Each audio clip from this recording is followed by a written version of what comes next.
Hello students, आपका स्वागत है मेरे यूट्यूब चैनल केमिस्ट्री पॉइंट में। और आज मैं आपके साथ डिस्कस करूंगा इलेक्ट्रोकेमिस्ट्री का topic galvanic cell. Galvanic cell को वोल्टेज सेल भी कहते हैं और इसका जो एग्जांपल हमारे सिलेबस में है वो है डेनियल सेल। डेनियल सेल के अंदर जो जिंक इलेक्ट्रोड होता है वो एनोड का काम करता है और कॉपर इलेक्ट्रोड कैथोड का काम करता है। जिंक इलेक्ट्रोड का ऑक्सीडेशन होता है और वो क्या करेगा, डिसॉल्व हो जाएगा, और कॉपर इलेक्ट्रोड कैथोड का काम करेगा और वहां कॉपर आयन रिड्यूस हो जाएगा।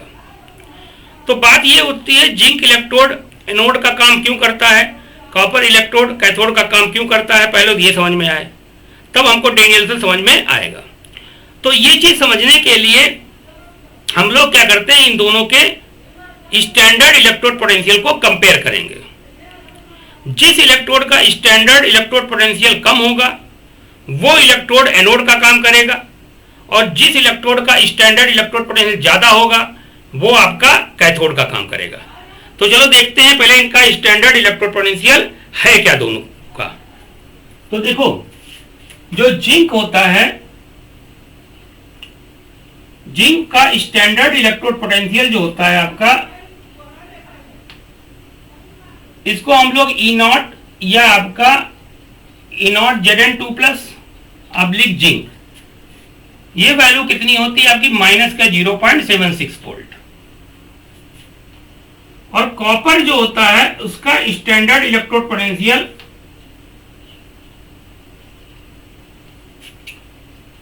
ई नॉट और E not Cu2 plus oblique Cu, ये वैल्यू होती है 0.34 वोल्ट। तो यहां से तुमको कलर क्लियर हो रहा होगा कि जिंक का स्टैंडर्ड रिडक्शन पोटेंशियल कम है और इसका स्टैंडर्ड रिडक्शन पोटेंशियल ज्यादा है।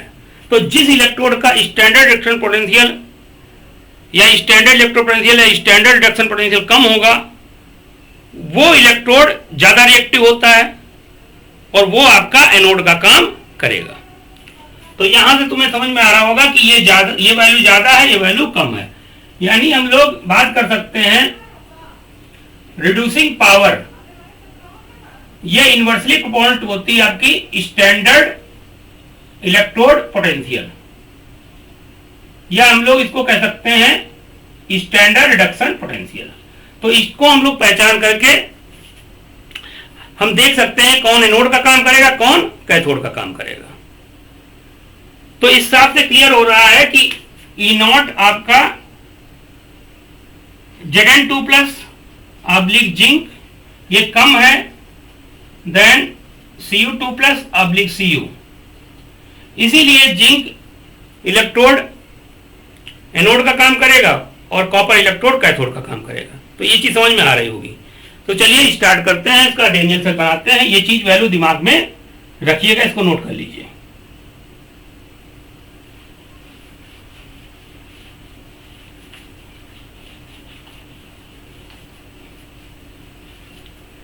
तो जिंक इलेक्ट्रोड वजह क्या होता है,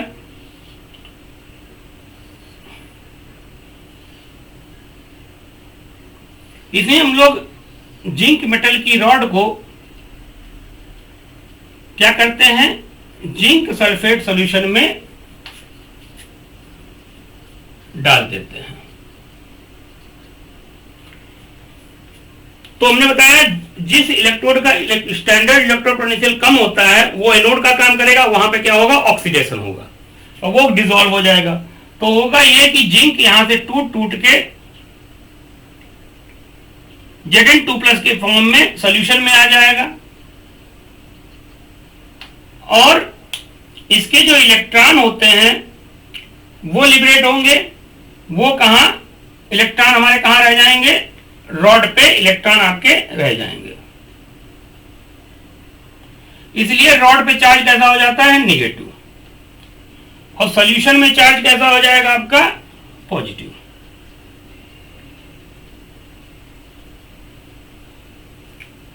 तो ये हमारा जिंक इलेक्ट्रोड है या जिंक हाफ सेल है और इस पे क्या हो रहा है, हमका जिंक जो है Zn2 प्लस में चेंज हो रहा है, 2 इलेक्ट्रॉन लिबरेट हो रहे हैं।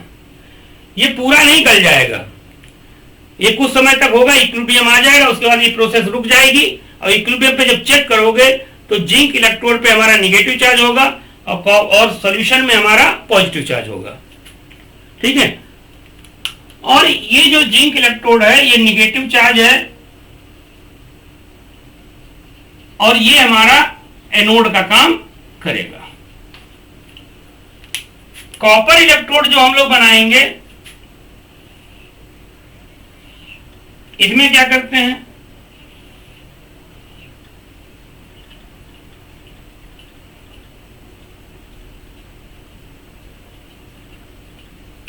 कॉपर रॉड को हम लोग क्या करते हैं, कॉपर सल्फेट के सॉल्यूशन में डिप कर देते हैं और इसकी कंसंट्रेशन कितनी रखी जाती है, 1 मोलर। यहां भी कंसंट्रेशन कितनी रखी जाएगी, 1 मोलर। और टेम्परेचर जो होगा हमारा 298 केल्विन होता है। इसी टेम्परेचर इसी कंसंट्रेशन पे इसका स्टैंडर्ड इलेक्ट्रोड पोटेंशियल जो होता है हमारा, ये वैल्यू कितनी है, माइनस की 0.6 वोल्ट। और यहां भी वही चीज है, टेम्परेचर यहां भी कितना रखा जाएगा, 298 केल्विन। और इस केस में, कॉपर के केस में जो कम रिएक्टिव मेटल है उसके केस में क्या होता है कि इसका स्टैंडर्ड इलेक्ट्रोड पोटेंशियल ज्यादा है। इसके केस में क्या होता है, जो कॉपर आयन सॉल्यूशन के अंदर होंगे वो रॉड पे जाके इकट्ठे हो जाएंगे और रॉड पे इस तरीके से हमारा पॉजिटिव चार्ज डेवलप हो जाएगा। और उसके काउंटर में सॉल्यूशन के अंदर जो होगा आपका, जो सल्फेट आयन का नंबर बढ़ जाएगा काउंटर में। तो जो copper rod by copper ion यहां चले गए तो सॉल्यूशन में हमारा जो सल्फेट आयन की एक्स्ट्रा हो जाएंगे, तो इस वजह से उनका चार्ज निगेटिव हो जाएगा। तो सॉल्यूशन के अंदर निगेटिव चार्ज डेवलप हो जाएगा। तो ये जो यहां पे जो चार्ज डिफरेंस क्रिएट हो रहा है इसी को क्या कहते हैं, इलेक्ट्रोड पोटेंशियल जिंक का। तो जिंक का इलेक्ट्रोड कैसा है, निगेटिव चार्ज, और कॉपर का इलेक्ट्रोड कैसा है, पॉजिटिव चार्ज। और स्टैंडर्ड कंडीशन में इसका इलेक्ट्रोड पोटेंशियल निकालेंगे, कैसे मेजर करते हैं, वो स्टैंडर्ड हाइड्रोजन इलेक्ट्रोड के रिस्पेक्ट में मेजर करेंगे, वो आगे के वीडियो में हम लोग इसको डिस्कस करेंगे। तो इसका स्टैंडर्ड इलेक्ट्रोड पोटेंशियल कितना होता है, माइनस का 0.76 वोल्ट। और इसका जो अभी मैंने बताया स्टैंडर्ड इलेक्ट्रोड पोटेंशियल जो होता है आपका,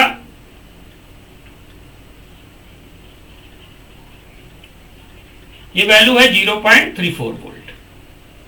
तो अभी मैं पीछे लिखा चुका हूं, जिसका स्टैंडर्ड इलेक्ट्रोड पोटेंशियल कम ज्यादा होगा वो कैथोड का काम करेगा, और जिसका कम होगा वो एनोड का काम करेगा। तो यानी ये कैथोड का काम करेगा। अब क्या होता है, अब तुम्हें लग रहा है कि जिंक रॉड पे निगेटिव चार्ज इकट्ठा हो गया इक्विलिब्रियम पे, और यहां पे पॉजिटिव चार्ज इकट्ठा हो गया। और यहां प्रोसेस कौन सी हो रही है, यहां Cu2 प्लस 2 इलेक्ट्रॉन लेके Cu में चेंज हो रहा है। और ये आपकी हाफ सेल रिएक्शन है, ये भी आपकी हाफ सेल रिएक्शन है। ये एनोड की हाफ सेल रिएक्शन और ये कैथोड की half cell reaction.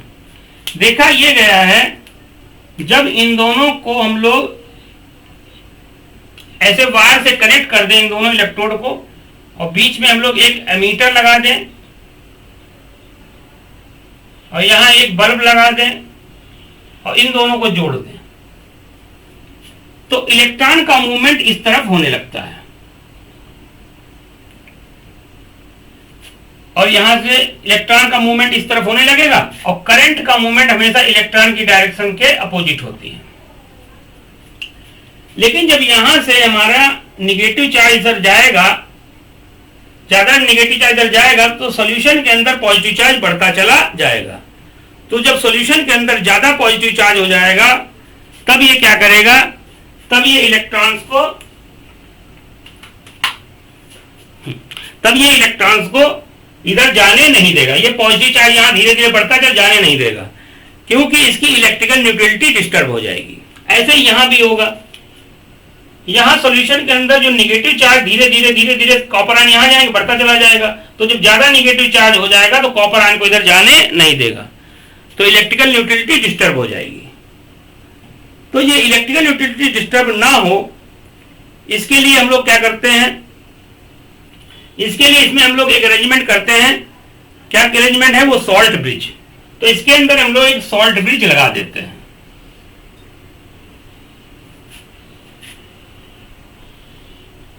Salt bridge क्या है? एक यू ट्यूब होती है, यू शेप की एक ट्यूब होती है जिसके अंदर पेस्ट के फॉर्म में इनर्ट इलेक्ट्रोलाइट को भर दिया जाता है। हम वो इलेक्ट्रोलाइट इसके अंदर लेंगे जैसे जो इनर्ट हो, कैसा हो? इनर्ट हो। जनरली ऐसा इलेक्ट्रोलाइट इसके अंदर लेंगे जो इनके इलेक्ट्रोलाइट्स के अंदर यहां जो आयंस हैं उनसे रिएक्ट ना करे इलेक्ट्रोलाइट के आयन। तो इसके अंदर जनरली हम लोग क्या ले लेते हैं? KCl ले लिया, मतलब पोटेशियम क्लोराइड ले लिया। और KCl को ऐसे ही नहीं भर देते, इसको क्या करते हैं, एक एगर एल्गी होता है उसके अंदर पेस्ट फॉर्म बना के भरेंगे। अब क्या होगा? अब जैसे जैसे यहाँ पे Zn2+ आएगा यहाँ पे, तो Zn2+ पॉजिटिव चार्ज है, तो सॉल्ट ब्रिज के अंदर से निकल के यहाँ से माइग्रेट करके यहाँ पे क्या धीरे धीरे यहाँ पे इधर आपका Cl- इधर आता रहेगा। और यहाँ पे सॉल्यूशन के अंदर धीरे धीरे सल्फेट आयन का नंबर बढ़ रहा है, निगेटिव चार्ज होता चला जा रहा है, यहाँ निगेटिव चार्ज बढ़ रहा है, तो इधर क्या होगा, यहाँ से माइग्रेट करके इसमें से K+ आयन इधर आ जाएगा। तो इस तरीके से इलेक्ट्रिकल न्यूट्रलिटी हमारी मेंटेन हो जाएगी। तो सॉल्ट ब्रिज क्या है? सॉल्ट ब्रिज पहली बात तो करता क्या है, इन सर्किट को कंप्लीट करता है। दूसरी चीज क्या करता है, ये इलेक्ट्रिकल न्यूट्रलिटी को मेंटेन करता है, ठीक है, और ये इसके जंक्शन पोटेंशियल को भी बनने से रोकता है। इलेक्ट्रिकल न्यूट्रलिटी तो आप देख ही रहे हैं, इधर क्योंकि Cl- आ रहा है, Zn2+ के चार्ज को बैलेंस कर लेगा, इधर K+ आयन आ रहा है, सल्फेट आयन के चार्ज को बैलेंस कर लेगा। तो इस तरीके से अगर हम सॉल्ट ब्रिज की बात करें, सॉल्ट ब्रिज के फंक्शन क्या है और इसके अंदर क्या भरेंगे हम, तो जनरली जो इलेक्ट्रोलाइट जो फिलअप किया जाता है वो इलेक्ट्रोलाइट कैसा होना चाहिए? इनर्ट होना चाहिए।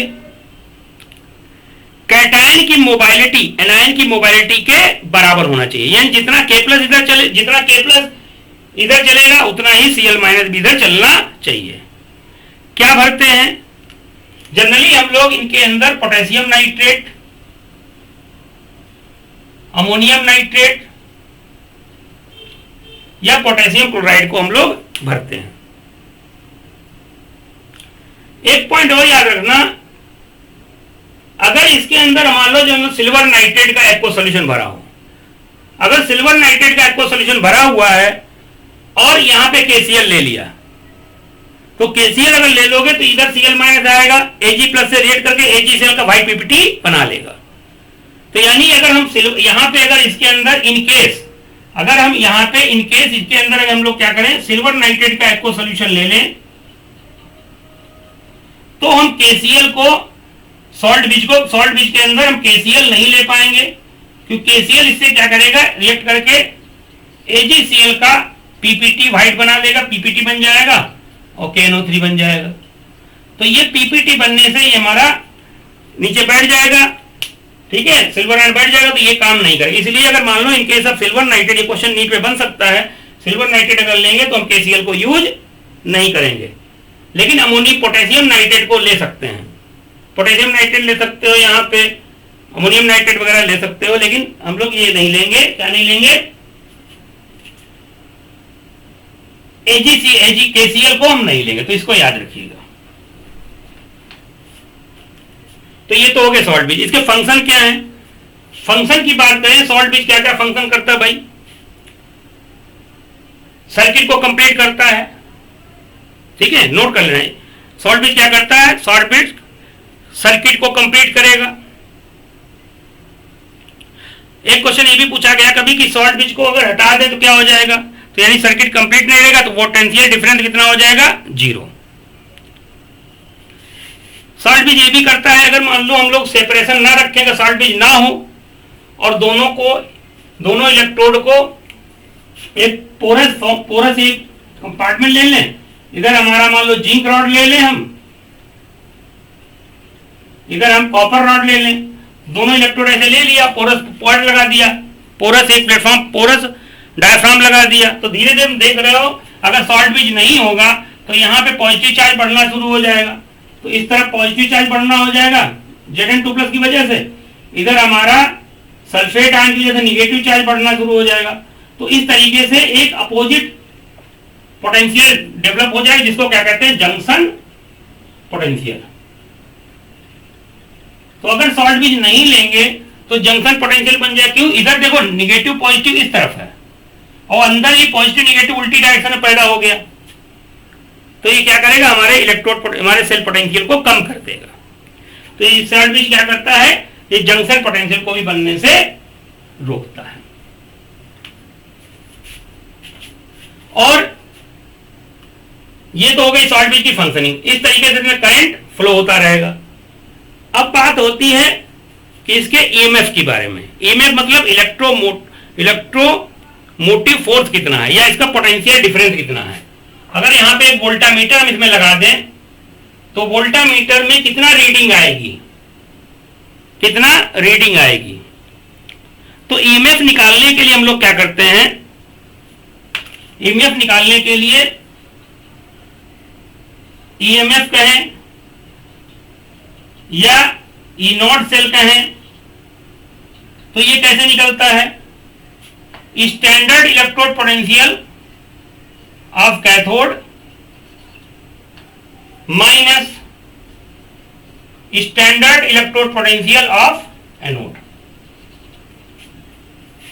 यानी जिसका स्टैंडर्ड इलेक्ट्रोड पोटेंशियल ज्यादा होगा वो कैथोड का काम करेगा। क्यों? हमने बताया ना, जिसका इलेक्ट्रोड पोटेंशियल पीछे बता चुका हूं, जिसका इलेक्ट्रोड पोटेंशियल ज्यादा होगा वो कैथोड का काम करेगा, जिसका इलेक्ट्रोड पोटेंशियल कम होगा वो एनोड का काम करेगा। ठीक है, तो ई कैथोड माइनस ई एनोड कर देंगे, बस इतना ध्यान रखो।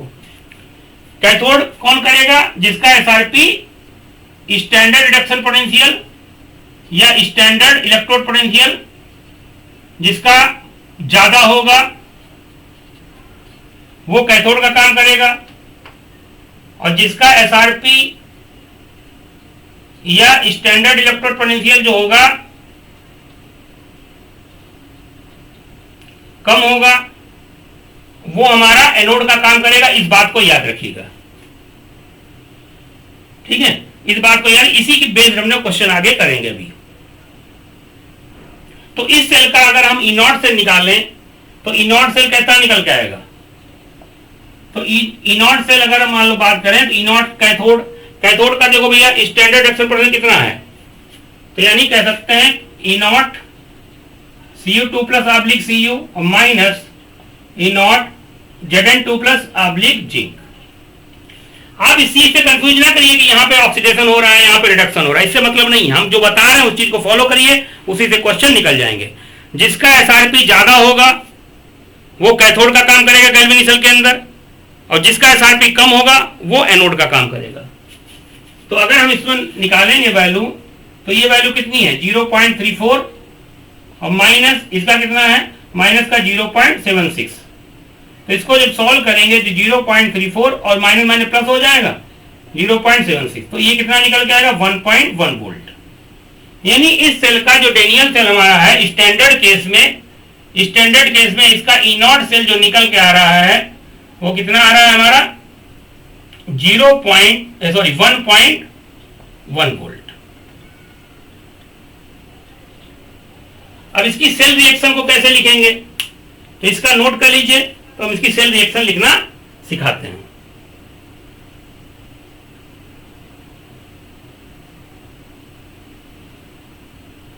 देखिए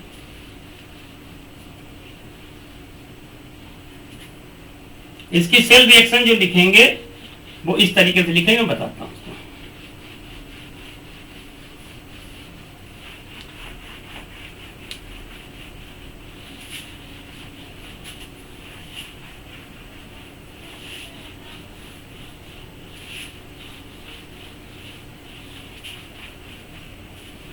देखो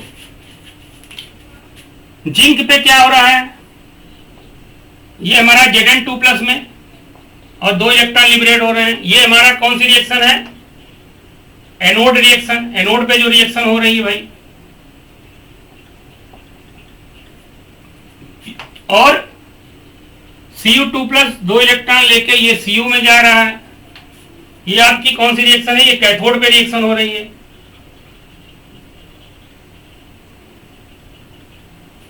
अगर एनोड पे ऑक्सीडेशन हो रहा है, कैथोड पे रिडक्शन हो रहा है, तो दोनों को जोड़ दें, रिडॉक्स हो जाएगा कि नहीं हो जाएगा?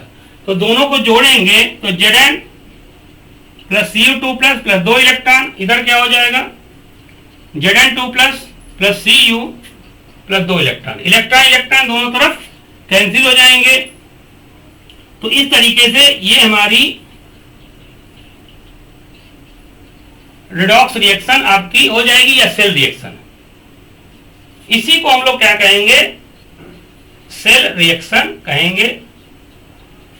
और इसका जो ईएमएफ है या इलेक्ट्रोमोटिव फोर्स है या सेल पोटेंशियल है, वो दोनों इलेक्ट्रोड के डिफरेंस के बराबर आता है। तो ये वैल्यू कितनी निकल के आएगी, ये वैल्यू हमने निकाली है, कितनी आई 1.1 वोल्ट। लेकिन कब, इस स्टैंडर्ड केस में। इसमें एनोड कौन है, देखो ऐसे पर जिसका ऑक्सीडेशन हो रहा होगा वो एनोड है,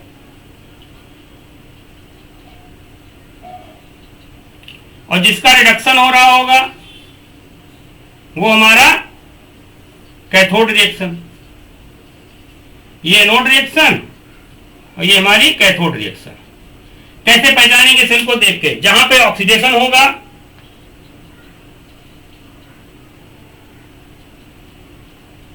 वो एनोड हो जाएगा, और जहां रिडक्शन होगा वो हमारा कैथोड हो जाएगा।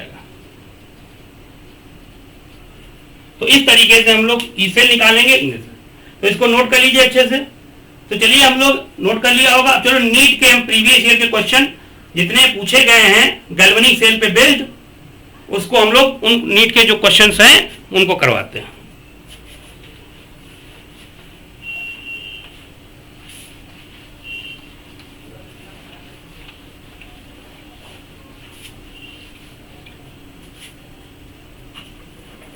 देखो कौन कौन से क्वेश्चन पूछे गए हैं।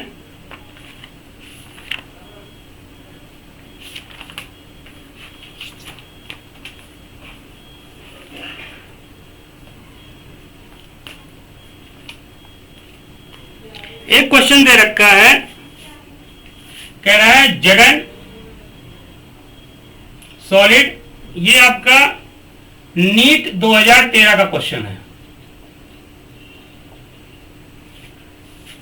Plus Ag2O silver oxide solid plus water liquid, और 2Ag ये सॉलिड फॉर्म हो रहा है, प्लस Zn2 प्लस और प्लस 2OH माइनस। ये कह रहा है in a button cell used in watches functions as follows. जो बटन सेल होता है, जो छोटा सा नहीं, छोटा छोटा सेल लगाते हैं, घड़ी में लगता है या जो हियरिंग एड में लगता है, ठीक है। जब आगे हम लोग इलेक्ट्रोकेमिस्ट्री में सेल डिस्कस करेंगे वहां बताएंगे। उसका जो इलेक्ट्रोड पोटेंशियल होता है ईएमएफ 1.35 वोल्ट रहता है, और वो कांस्टेंट रहता है, वो वेरी जनरली नहीं करता है, ठीक है। तो ये दे रखा है, और कह रखा है if half cell potential are, half cell potential देखो Zn2 प्लस 2 इलेक्ट्रॉन, ये जिंक, और इसका हाफ सेल पोटेंशियल जो दिया है हमारा वही माइनस का 0.76 वोल्ट, और Ag2O plus H2O plus 2 electron, ये हमारा 2Ag और प्लस 2OH माइनस, इसका ई नॉट जो दिया हुआ है 0.34 volt. The cell potential will be, तो इसका सेल पोटेंशियल कितना है, अभी मैंने जो बताया वही लगाइए। देखो ये कौन सी रिएक्शन है, ये सेल रिएक्शन कह रखा है। तो in a button cell used in the watches function है इफ द हाफ सेल, तो फंक्शन इस सेल इस तरीके से फंक्शन करता है, यानी ये रिएक्शन कौन सी हो गई, हमारी सेल रिएक्शन हो गई। और ये इनके क्या है, इलेक्ट्रोड पोटेंशियल दे रखे हैं, तो पूछ रहा है सेल पोटेंशियल कितना होगा।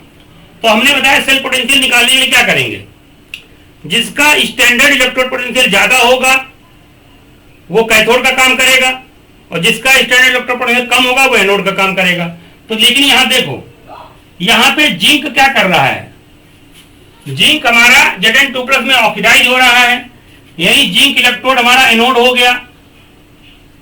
और एनोड पे क्या होता है भाई, ऑक्सीडेशन होता है, तो ऑक्सीडेशन हो गया। और जरा गौर करो, यहाँ पे Ag पे +1 ऑक्सीडेशन स्टेट निकालोगे Ag की, यहाँ +1 निकल के आएगी, और यहां से देखो बेटा क्या बन गया, Ag बन गया। यानी सिल्वर का क्या हो रहा है भाई, सिल्वर का यहाँ रिडक्शन हो रहा है, तो जहां रिडक्शन होता है वो कैथोड का काम करता है भाई, और ये कैथोड का काम करेगा, यहाँ क्या हो रहा है, रिडक्शन हो रहा है। तो हमने बताया E0 सेल निकालने के लिए क्या करेंगे, E0 यानी standard electrode potential of cathode minus standard electrode potential of anode. अब कैथोड कौन है, देखो ये देखो कैथोड का काम कर रहा है Ag, तो यानी Ag वाला जो है, Ag का कितना है 0.34 वोल्ट, यानी हम लोग कैथोड वाला 0.34 वोल्ट और माइनस ये एनोड कितना है, एनोड पे ये देखो ऑक्सीडेशन कौन जिंक कर रहा है, तो एनोड वाला कितना है माइनस का 0.76 वोल्ट, इसको रख लेंगे। तो दोनों को अगर हम सॉल्व करेंगे, ये माइनस माइनस प्लस हो जाएगा, ऐड करेंगे तो कितना आएगा 1.1 वोल्ट।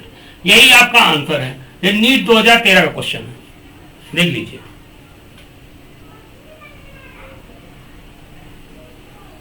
जिसका इलेक्ट्रोड पोटेंशियल स्टैंडर्ड ज्यादा होगा उसे कैथोड बना देंगे, वो कैथोड, और जिसका स्टैंडर्ड इलेक्ट्रोड पोटेंशियल कम होगा उसे एनोड बना देंगे, और ज्यादा वाले में से कम वाला माइनस कर देंगे। बस ये लेना क्या है, हमारी बात को मानिए, हमको फॉलो करिए। हम कह रहे हैं स्टैंडर्ड रिडक्शन पोटेंशियल आपको लेना है या स्टैंडर्ड इलेक्ट्रोड पोटेंशियल आपको लेना है। जो स्टैंडर्ड इलेक्ट्रोड पोटेंशियल दिया हो या स्टैंडर्ड रिडक्शन पोटेंशियल दिया हो उसको लेना है।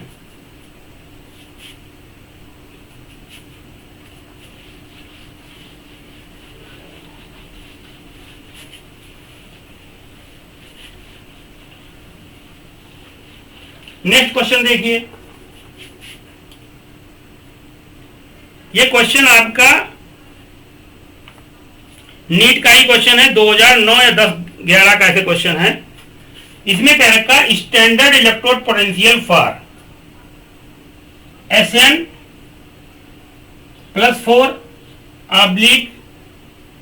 Sn2+। इसके लिए स्टैंडर्ड इलेक्ट्रोड पोटेंशियल आपका कितना दिया है 0.15 volt, and that for Cr3+ Cr, इसके लिए कितना दिया है माइनस का 0.74 वोल्ट। दीज, अब आगे कह रखा है दीज टू कपल्स, इनको हम लोग रिडॉक्स कपल भी कहते हैं। रिडॉक्स कपल में क्या होता है, इधर ऑक्सीडाइज फॉर्म इधर रिड्यूस्ड फॉर्म रखी जाए, यहाँ +4 है यहाँ +2 है, यानी इसने ये रिड्यूस हो गई 2 इलेक्ट्रॉन लेके +2 में चेंज हो गई, ये +3 से Cr0 में जा रही, यानी 3 इलेक्ट्रॉन लेके रिड्यूस हो गई। तो जब हम लोग ऐसे ऑक्सीडाइज फॉर्म और रिड्यूस फॉर्म को ऐसे रख देते हैं, इनको क्या कहते हैं बेटा, हम लोग रिडॉक्स कपल्स कहते हैं। अब आगे क्या कह रखा है, these two couples in their standard states are connected to make a cell. इनको स्टैंडर्ड स्टेट में कनेक्ट किया है to make a cell, the cell potential will be. इनसे सेल बनाना है। अब कुछ ना कहे तो कौन सा सेल बनाना भाई, गैल्वेनिक सेल ही बनाना होगा। कुछ ना कहे तो कौन सा सेल बनाना होगा, गैल्वेनिक सेल ही बनाना होगा। और गैल्वेनिक सेल में जिसका स्टैंडर्ड इलेक्ट्रोड पोटेंशियल ज्यादा होता है उसे हम कैथोड बनाते हैं, और जिसका स्टैंडर्ड इलेक्ट्रोड पोटेंशियल कम होता है उसे एनोड बनाते हैं, और ज्यादा में से कम वाला माइनस कर देते हैं। यानी एक लाइन का क्वेश्चन है। देखो ज्यादा कौन है, ऊपर वाली वैल्यू देखो ज्यादा है, ज्यादा मतलब ये कैथोड हो जाएगा, ये ज्यादा है, और ये कम है, ये एनोड हो जाएगा। और जो हम लोग ई सेल निकालते हैं तो हम लोग क्या करते हैं, E0 कैथोड, कैथोड का reduction potential minus E0 anode, यही तो करेंगे। अब एनोड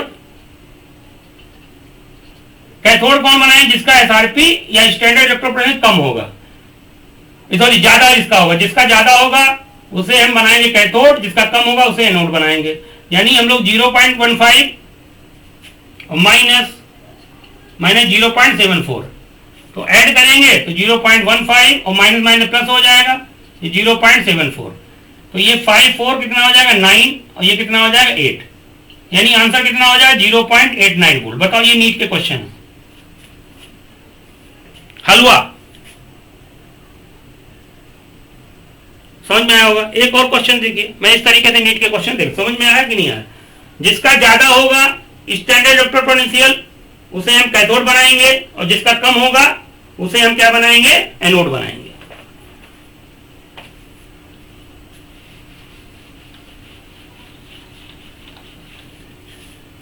अगला क्वेश्चन देखिए,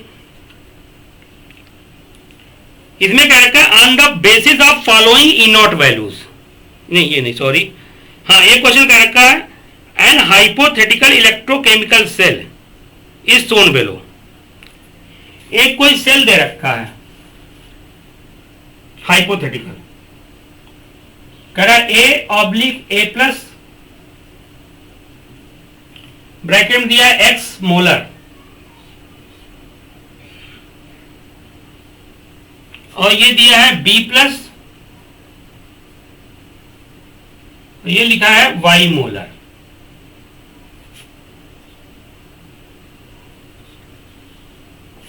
इस क्वेश्चन में कह रखा है द ईएमएफ मेजर्ड, इसका ईएमएफ भी दे रखा है,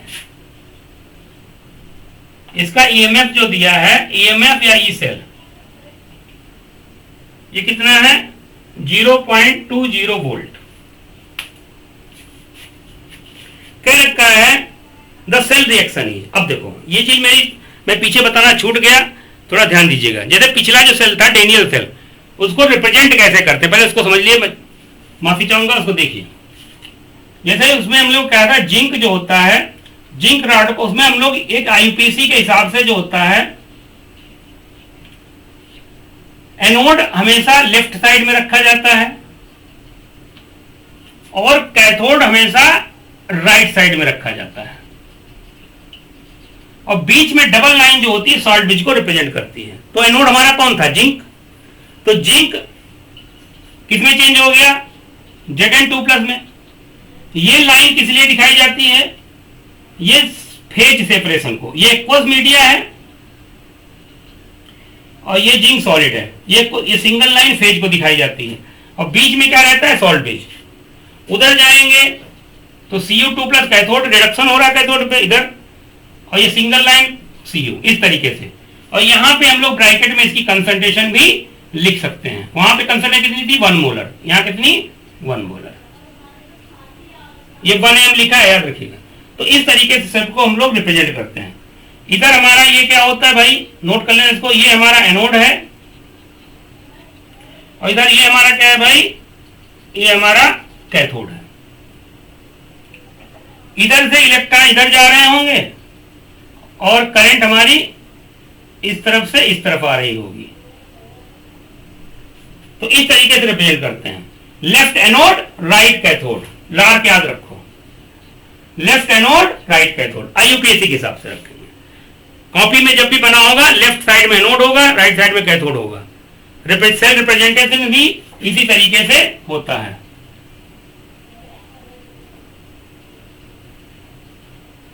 इसको समझ लीजिए। अब आइए अपने क्वेश्चन पे, इसको मिटा देता हूं, ठीक है। तो इसमें ये सेल एक रिप्रेजेंट किए हैं, तो इसमें कुछ नहीं पूछा, सेल रिएक्शन। अब देखो ईएमएफ कितना है, पॉजिटिव। अगर ईएमएफ पॉजिटिव है इसका मतलब वो कौन सा सेल होगा, गैल्वेनिक सेल ही होगा। और गैल्वेनिक सेल में लेफ्ट साइड में एनोड होता है, राइट साइड में कैथोड होता है, ठीक है। तो एनोड पे क्या होता है, ऑक्सीडेशन और सेल रिएक्शन तुमसे पूछे हैं। तो सेल रिएक्शन भाई क्या होगी, देखो एक इसमें जा रहा होगा A+ में, और एक इलेक्ट्रॉन निकल रहा है, क्यों, ऑक्सीडेशन हो रहा है, रिएक्शन बैलेंस होनी चाहिए। यहाँ चार्ज 0 था, चार्ज 0 करने के लिए हमने एक इलेक्ट्रॉन ऐड कर दिया। कैथोड पे क्या हो रहा है, रिडक्शन। तो B+ क्या करेगा, एक इलेक्ट्रॉन लेके D में चेंज हो जा रहा है, इधर बैलेंस भी है, और दोनों रिएक्शन को ऐड करेंगे। तो ऐड करने से क्या हो, A + B+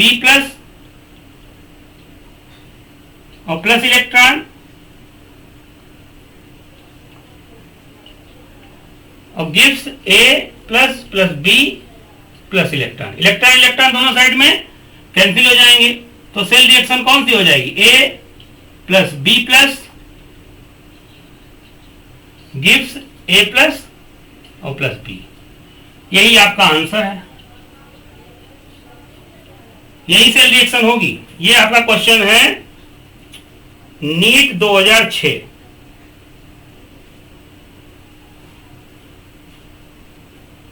ये आपका नीट 2006 का क्वेश्चन है। ये क्या है? ये एनोड है, एनोड पे कौन सी रिएक्शन? ऑक्सीडेशन हो रहा है। और ये बी इलेक्ट्रोड जो होगा ये कैथोड है। ये क्या है? कैथोड है। तो समझ में आ गया होगा। नहीं आया है तो कमेंट करिए, ठीक है। समझ में आ गया है तो ठीक, नहीं आया तो आप कमेंट करें। चलिए अगले क्वेश्चन में बढ़ते हैं।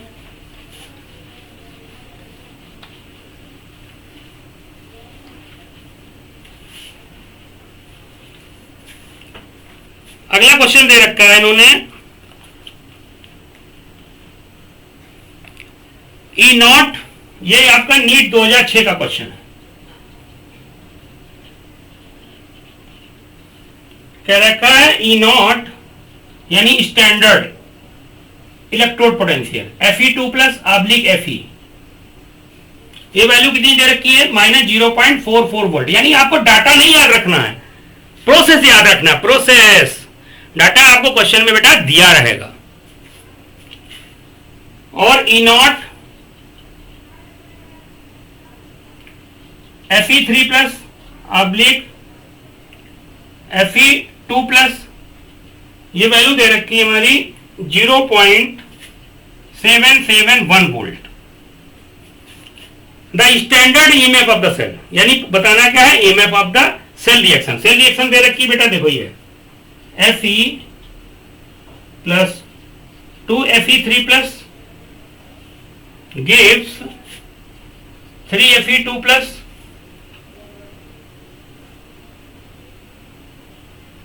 Fe gives. हाँ, ये रिएक्शन दे रखी है।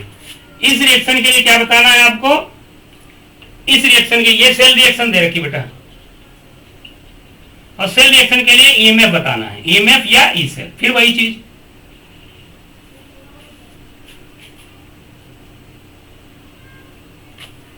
चीज, अगर ईएमएफ बताना है, कुछ नहीं कह रखा तो गैल्वेनिक सेल पूछ रहा होगा, तो ईएमएफ निकालने के लिए क्या करें? सेल रिएक्शन के हिसाब से सोचो, तो कौन कैथोड है कौन एनोड है। तो देखो Fe3 प्लस Fe2 प्लस में चेंज हो रहा है कि नहीं हो रहा है? तो Fe3 प्लस Fe2 प्लस में चेंज हो रहा है, यानी Fe का क्या हो रहा है? रिडक्शन। तो इसको हम समझने के, देखो एक Fe ये है, Fe कहां चला गया? तो एक Fe इसका Fe2 प्लस है। इसको समझने के लिए हम एक बार यहाँ पे 2 Fe कर लेता हूं और एक और Fe2 प्लस ऐसे लिख लेता हूं। देखो अब देखो ये क्या हो रहा है? ये ऑक्सीडेशन हो रहा है भाई मेरे। ऑक्सीडेशन कहां होता है? एनोड पे होता है, यानी ये वाला इलेक्ट्रोड जो होगा एनोड का काम करेगा। और यहां देखो Fe3 प्लस से Fe2 प्लस में जा रहा है, यहां पे रिडक्शन हो रहा है, और यानी ये हमारा क्या करेगा? ये वाला जो होगा ये आपका कैथोड का काम करेगा।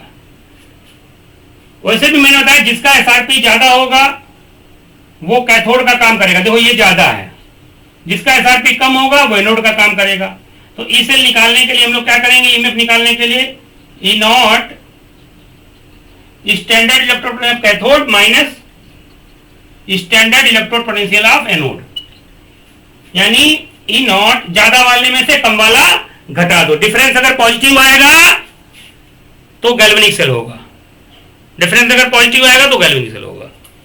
तो देखो यहां पे, तो E not Fe3 plus oblique Fe2 plus minus E not Fe2 plus oblique Fe। ये वैल्यू कितनी भाई दे रखी है?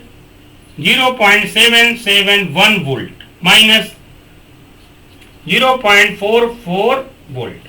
दोनों को ऐड करेंगे तो ये आ जाएगा 0.771 प्लस 0.44 वोल्ट। ऐड करेंगे तो बेटा क्या आएगा 1 आएगा, 4 7 11 हो जाएगा और 4 7 11 112। पॉइंट कहाँ लगेगा हमारा, यानी हमारा 1.212 वोल्ट दिया है, यानी आपका आंसर ये हो जाएगा। बोलो समझ में आया कि नहीं? ये क्वेश्चन आपका नीट 2006 का था। बताओ कितना हलवा क्वेश्चन है। एक और क्वेश्चन हमारा गैल्वेनिक सेल पे पूछा गया अभी तक, वो क्वेश्चन भी आप देख लो, फिर लेक्चर को एंड करते हैं।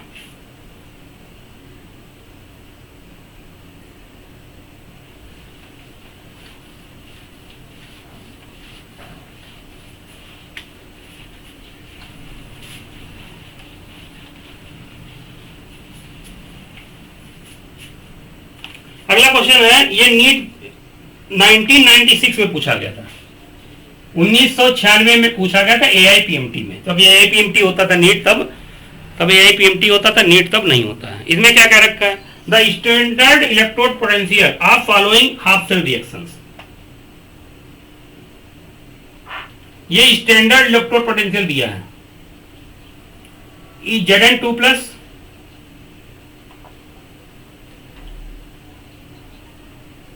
प्लस 2 इलेक्ट्रॉन, इसकी E0 वैल्यू दे रखी है 0.76 वोल्ट।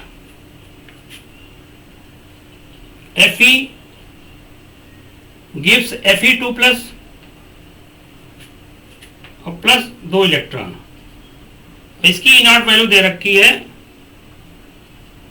0.44 वोल्ट। अब जो है गौर करो, यहां पे ये क्या हो रहा है, ऑक्सीडेशन हो रहा है। यहां पे क्या है, ऑक्सीडेशन हो रहा है। अब ये वैल्यू क्या है, यानी ये वैल्यू ऑक्सीडेशन पोटेंशियल है। ये वैल्यू क्या है, ऑक्सीडेशन पोटेंशियल है। ये स्टैंडर्ड ऑक्सीडेशन पोटेंशियल, और ये भी हमारा इस रिएक्शन का स्टैंडर्ड ऑक्सीडेशन पोटेंशियल। ये स्टैंडर्ड ऑक्सीडेशन पोटेंशियल है। इसमें क्या करेंगे, तो एक तो मेरा तरीका है, मैंने पहले वाला बताया, पहले वाले तरीके से कर लो। ये हमारे क्या है, स्टैंडर्ड ऑक्सीडेशन पोटेंशियल दे रखे हैं, तो हमने रिडक्शन पोटेंशियल को लेके हमने समझाया डेनियल सेल, तो हम इनको भी स्टैंडर्ड रिडक्शन पोटेंशियल में चेंज कर लो। तो इसका स्टैंडर्ड रिडक्शन पोटेंशियल क्या हो जाएगा, तो ये हो जाएगा Zn2 plus 2 electron gives Zn, और ये वैल्यू E0 तब कितनी हो जाएगी, रिडक्शन के लिए हो जाएगी माइनस की 0.76 वोल्ट, और इसकी जो होगी value Fe2 plus 2 electron gives Fe, इसकी वैल्यू कितनी है, कितनी हो जाएगी, माइनस की 0.44 वोल्ट। यानी हमने इनको स्टैंडर्ड रिडक्शन पोटेंशियल में चेंज कर लिया, या इसको स्टैंडर्ड इलेक्ट्रोड पोटेंशियल भी कहते हैं। फिर वही चीज ई सेल पूछा है, इसका ई में पूछा है सेल रिएक्शन के लिए, और सेल रिएक्शन में दे रखी, सॉरी सेल रिएक्शन कौन सी इसके लिए दी है, सेल रिएक्शन दे रखी है Fe2 plus zinc gives Zn2 plus Fe। इस रिएक्शन के लिए E0 सेल पूछ रहा है। देखो इसमें